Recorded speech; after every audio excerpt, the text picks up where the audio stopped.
cabinet qui s'occupe essentiellement de l'ozone, qui surveille méticuleusement les avancements au regard du protocole de Montréal et agit de manière à empêcher toute action pouvant porter atteinte à la couche d'ozone. Sur ce, j'appelle la coordonnatrice du Bureau national de l'ozone. Tout a commencé par une alerte lancée par des scientifiques sur le fait que des substances utilisées par l'homme soient en train de détruire la couche d'ozone, ce bouclier protecteur de la Terre dont dépend la vie. Le but de cette journée est premièrement de rappeler l'importance vitale de la couche d'ozone qui filtre les rayons ultraviolets incompatibles à toute forme de vie, de sensibiliser toutes les couches de la société sur les dangers que représentent les substances incriminées. Au cours de cette journée, nous prenons le temps d'apprécier les efforts et les réussites du protocole de Montréal.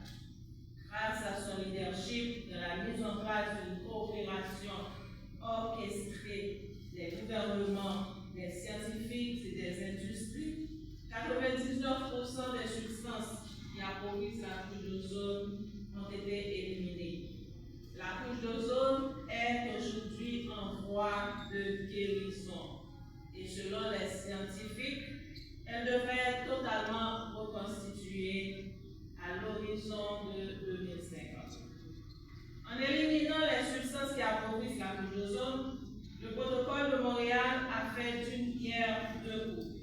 Ces substances étant des gaz à effet de serre, c'est-à-dire qui contribuent à réchauffer la planète, son apport à la lutte pour la stabilisation du climat n'est pas du tout négligeable. Désormais, le leadership du protocole de Montréal dans la lutte contre le réchauffement climatique s'affirme avec l'entrée en vigueur de l'amendement de Kigali qui réglemente la production et la consommation des HFC, ce puissant gaz à effet de serre, et prévoit d'atteindre jusqu'à 85% de réduction d'ici 2045. Hydrofluorocarbone HFC, des puissants gaz à effet de serre, utilisés principalement dans les systèmes de refroidissement. Je les invite également à tenir compte de cet engagement dans leurs nouveaux plans nationaux pour le climat, qui doivent être compatibles avec l'objectif de limiter la hausse de la température mondiale à 1,5 degré Celsius et de couvrir tous les gaz à effet de serre, y compris les HFC.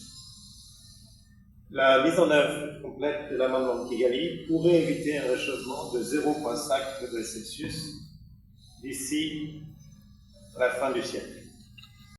Relayer directement le message du secrétaire général des Nations Unies, M. Antonio Guterres, à l'occasion de cette journée internationale de la protection de la couche d'ozone, le 7 septembre.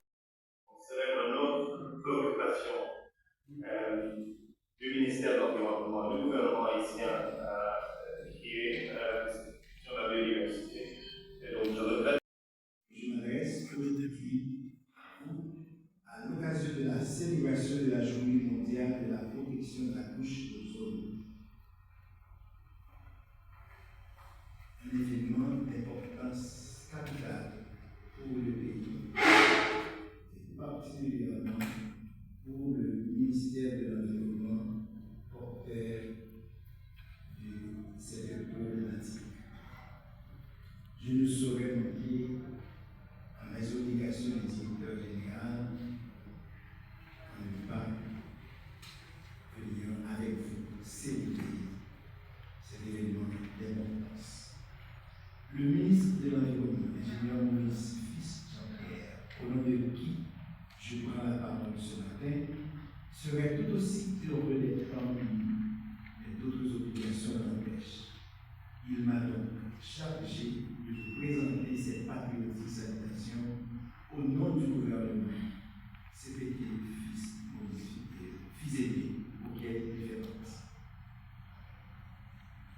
journée, au-delà de son importance symbolique, est l'occasion de prendre du recul, de mesurer le chemin parcouru et surtout de réaffirmer notre engagement envers la préservation de ce bouclier invisible de la couche d'ozone, mais vital pour toute forme de vie sur cette terre. Le thème de cette année, 40 ans de Convention de Vienne, de la science à l'action mondiale, résonne avec une force particulière pour nous dans notre contexte actuel. Il nous interpelle sur la nécessité urgente de transformer les données scientifiques, les constats techniques et les alertes des experts en décisions politiques courageuses, en stratégie nationale structurée et en action concrète, visible et mesurable, comme l'a pu faire la Convention de Vienne pour la protection de la couche d'ozone et le protocole de Montréal relatif à des substances qui appauvrissent la couche d'ozone. Ce passage de la connaissance à l'engagement opérationnel qui a fait de ces accords un succès mondial est aujourd'hui indispensable pour que nous puissions protéger notre environnement. Chers partenaires, mesdames, messieurs, distingués invités, malgré les nombreux défis auxquels notre pays fait face, nous avons fait le choix délibéré et résolu de nous inscrire pleinement dans cette dynamique mondiale de protection de la couche d'ozone avec la ratification de ces accords depuis l'année 2000. Nos efforts s'articulent autour de la stratégie du protocole de Montréal à travers la mise en œuvre rigoureuse du plan d'élimination progressive des substances qui appauvrissent la couche d'ozone.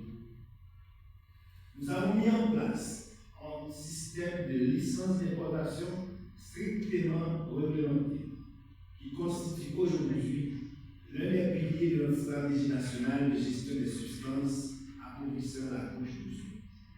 Ce mécanisme repose sur des quotas annuels d'importation déterminés selon nos engagements internationaux. Nous avons aussi renforcé la collaboration entre les institutions concernées.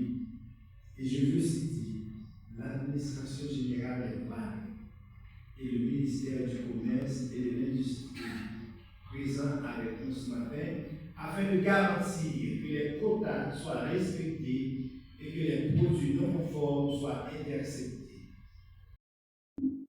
Bon, paramètres, et nous-mêmes, nous ne devons pas maîtriser, peut-être de dimension économique, nous ne devons pas maîtriser, qui ça cause manque de mobilisation, ça qui fait document par exemple privé dans le Conseil des ministres, moi-même, on ne connaît. Et pas même si on ne pas même parler de M. Damakchel bien avant, vous savez bien avant, pas de dans le Conseil des ministres. Et pas de pouvoir s'acter tout bien. Et probablement, il y a des non-dits, il y a des choses que je ne maîtrise pas, que vous, non plus, vous n'arrivez pas à les maîtriser, il y a des choses pas connaître, mais nous pas connaître, mais ce que je sais pertinemment pour que le document arrive et à l'endroit idéal au Conseil des ministres et lequel conseil donnerait un pouvoir à une personne compétente en la matière, le ministère de l'Environnement doit se mobiliser.